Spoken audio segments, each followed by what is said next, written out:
அன்பானவர்களே, உன் கோபம் பெரியது தான், இல்லை சொல்லலை. ஆனால் அதை விட பெரியது உலகம். ஸோ உன் கோபத்தை அறுத்து எரிந்து விட்டு, ஆமாம், இயற்கையை ரசி. ஆமாம், எளிமையானவனாக வாழ்ந்துப்பார், எளிமையானவனை வாழ்ந்துப்பார். எளிமையானவனால் தான் இயற்கையை ரசிக்க முடியும். கோபக்காரனால் கனிமங்களையும் தனிமைகளையும் வேட்டை தான் ஆட முடியும்.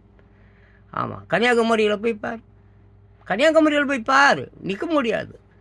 ஆமாம், நூற்றுக்கணக்கான 200, 300, 500 கணக்கான லாரிகள், கண்டெய்னர்கள் பூரா இயற்கை வளங்களையும் கனிமங்களையும் ஏற்றி கொண்டு போகிறான் கேரளாவுக்கு. கண்கூட பார்க்க முடியும். நான் சொல்வது உங்களுக்கு விளங்கும். நம்ம வேகமும் விவேகமும் தான் முக்கியம். அது யார்கிட்ட இருக்கும்? எளிமையானவர்களிடம் தான் இருக்கும். ஆமாம், ஆதி மனிதன், ஆமாம், ஒரு 5 சமூகம் இருந்தது. அதை பற்றி நான் அடுத்த வீடியோவில் சொல்கிறேன். ஆமாம், ஆதி காலத்தில் எல்லாமே பொதுமையாக இருந்தது. எம்ஜிஆர் பாடலில் கூட இருக்கும், எல்லாம் பொதுவாக இருந்து விட்டால் எடுப்பதற்கு இங்கே எவனும் வரமாட்டான் அப்படி சொல்லிட்டு. புரியுது? அடுத்த வீடியோவில் பேசுகிறேன்.